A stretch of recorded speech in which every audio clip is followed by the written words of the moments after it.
সুপ্রিয় চাকরি প্রত্যাশী শিক্ষার্থীবৃন্দ, আশা করছি সবাই ভালো রয়েছেন। তো 126 পদে গণগ্রন্থাগার অধিদপ্তর অর্থাৎ ডিএলপি-তে 2টি নিয়োগ বিজ্ঞপ্তি প্রকাশ করা হয়েছে, যেখানে আপনারা আগামী 2রা সেপ্টেম্বর পর্যন্ত আবেদন করতে পারবেন। সো নিয়োগ বিজ্ঞপ্তি, প্রতিষ্ঠানের নাম রয়েছে গণগ্রন্থাগার অধিদপ্তর অর্থাৎ ডিএলপি। পদের নাম রয়েছে এখানে বিভিন্ন পদে 2টি নিয়োগ বিজ্ঞপ্তি। আবেদন ফি ধরা হয়েছে 112 টাকা এবং 56 টাকা। আবেদন শুরু হবে আগামী 4 আগস্ট 2025 খ্রিস্টাব্দ। আবেদনের লিঙ্কটা আমি ডেসক্রিপশনে দিয়ে রাখবো, জাস্ট লিঙ্কে ক্লিক করে আপনারা আবেদন করতে পারবেন, অথবা আপনাদের মোবাইল ফোন দিয়ে কীভাবে আবেদন করবেন এই সম্বলিত ভিডিও চাইলে অবশ্যই কমেন্টে জানাবেন। আপনাদের কমেন্টের উপর ভিত্তি করে আমি নেক্সট ভিডিও নিয়ে আসবো, কেমন? তো আবেদনের শেষ তারিখ রয়েছে 2রা সেপ্টেম্বর 2025 খ্রিস্টাব্দ। তো চলুন পুরো সার্কুলারটি দেখে নেই, কী কী পদ রয়েছে এবং কী কী যোগ্যতায় আপনারা আবেদন করতে পারবেন। তো ভিডিওটি শুরু করার পূর্বে সবার কাছে রিকোয়েস্ট থাকবে, আমার এই চ্যানেলে আপনারা নতুন দর্শক হয়ে থাকলে অবশ্যই চ্যানেলটিতে সাবস্ক্রাইব করে পাশে বেল আইকনে ক্লিক করে ট্যাপ করবেন, আর ভিডিওতে অবশ্যই লাইক করবেন এবং কমেন্ট করে জানাবেন আপনি ভিডিওটি কোথা থেকে দেখছেন। তো চলুন সার্কুলারটি দেখে নেই। গণপ্রজাতন্ত্রী বাংলাদেশ সরকার সংস্কৃতি বিষয়ক মন্ত্রণালয় গণগ্রন্থাগার অধিদপ্তর সার্কুলারটি প্রকাশ করেছে 27 জুলাই 2025 খ্রিস্টাব্দ। নিয়োগ বিজ্ঞপ্তি, গণগ্রন্থাগার অধিদপ্তরের নিম্নোক্ত পদসমূহে সরাসরি নিয়োগের জন্য পদের পার্শ্বে বর্ণিত শর্তে প্রকৃত বাংলাদেশী নাগরিকদের নিকট হতে অনলাইনে, এখানে একটি লিঙ্ক রয়েছে, এই লিঙ্কের মাধ্যমে আবেদন সম্পন্ন করতে হবে। অনলাইন ব্যতীত কোনো আবেদন গ্রহণ করা হবে না। তো এখানে বেশ কয়েকটি পদ রয়েছে এবং শুরুতে রয়েছে কম্পিউটার অপারেটর, এটা 13তম গ্রেডের জব। বেতন ধরা হয়েছে 11,000 থেকে শুরু করে 26,590 টাকা পর্যন্ত। পদ সংখ্যা রয়েছে 9টি। এখানে আপনারা ডিগ্রি বা স্নাতক পাশে আবেদন করতে পারবেন। বিজ্ঞান বিভাগের প্রার্থীদের অগ্রাধিকার দেওয়া হবে। 2 বছরের অভিজ্ঞতা সম্পন্ন বিভাগীয় ডাটা এন্ট্রি বা কন্ট্রোল অপারেটরের ক্ষেত্রে শিক্ষাগত যোগ্যতা শিথিলযোগ্য।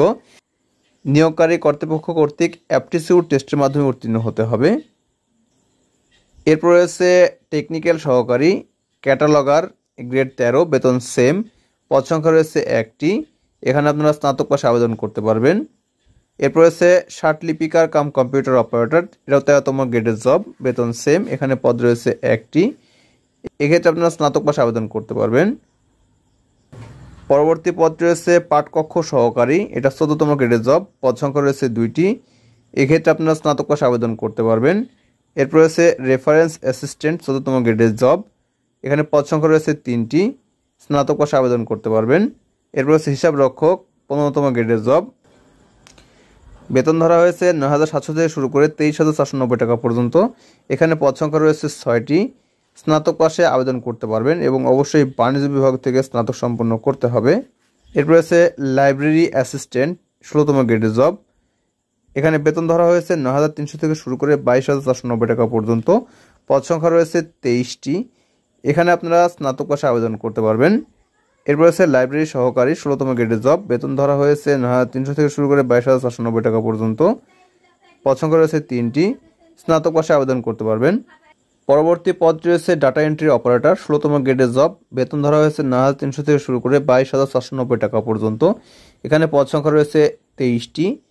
এক্ষেত্রে স্নাতক পাশে আবেদন করতে পারবেন। কম্পিউটার বেস অবশ্যই ডিপ্লোমা সার্টিফিকেট থাকতে হবে এবং অপারেটিং সিস্টেম ও অ্যাপটিটিউড টেস্টে উত্তীর্ণ হতে হবে। এরপর রয়েছে অ্যাকাউন্টস অ্যাসিস্ট্যান্ট, 16তম গ্রেডের জব, পদ সংখ্যা রয়েছে 1টি।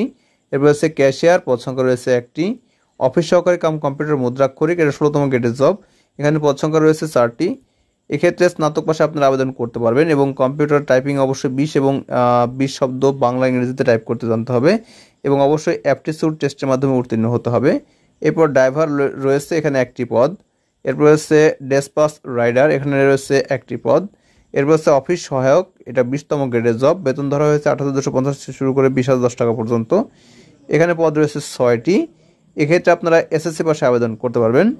এরপর রয়েছে অফিস সহায়ক কাম নিরাপত্তা প্রহরী, 20তম গ্রেডের জব, বেতন সেম। এখানে পদ রয়েছে 8টি। এক্ষেত্রে আপনারা এসএসসি পাশে আবেদন করতে পারবেন। সকল পদের প্রার্থীর ক্ষেত্রে 1/7/2025 খ্রিস্টাব্দ তারিখে বয়সসীমা 18 থেকে 32-এর মধ্যে হতে হবে। এই বয়সের মধ্যে হলে আপনারা আবেদন করতে পারবেন এবং আবেদন সম্পন্ন হলে অবশ্যই পেমেন্ট করতে হবে, অর্থাৎ পরীক্ষা ফি বাবদ টাকা পেমেন্ট করতে হবে।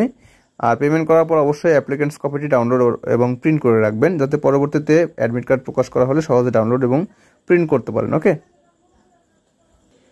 তো এখানে আরেকটি সার্কুলার প্রকাশ করা হয়েছে একই অধিদপ্তরে। এটা হলো পুনর্নিয়োগ বিজ্ঞপ্তি। তো এখানে যে পদ রয়েছে তা হচ্ছে বুক শর্টার। এখানে 19তম গ্রেডের জব। বেতন ধরা হয়েছে 8,500 থেকে শুরু করে 20,570 টাকা পর্যন্ত। এখানে পদ রয়েছে 33টি। এক্ষেত্রে আপনারা এসএসসি পাশে আবেদন করতে পারবেন এবং আবেদন সম্পন্ন হলে অবশ্যই টাকা পেমেন্ট করতে হবে এবং টাকার পরিমাণ উপরে দেওয়া রয়েছে 112 টাকা ও 56 টাকা। তো এখানে একটি লিঙ্ক রয়েছে, এই লিঙ্কের মাধ্যমে আবেদন সম্পন্ন করতে হবে। তো আবেদন শুরু হবে আগামী 4 আগস্ট 2025 খ্রিস্টাব্দ সকাল 10টা থেকে শুরু করে আবেদন শেষ হবে 2রা সেপ্টেম্বর 2025 খ্রিস্টাব্দ বিকাল 5টা পর্যন্ত। এ সময়ের মধ্যে অবশ্যই আপনাদের আবেদন সম্পন্ন করতে হবে এবং ঠিক 72 ঘন্টা বা 3 দিনের মধ্যে অবশ্যই ফি প্রদান করতে হবে।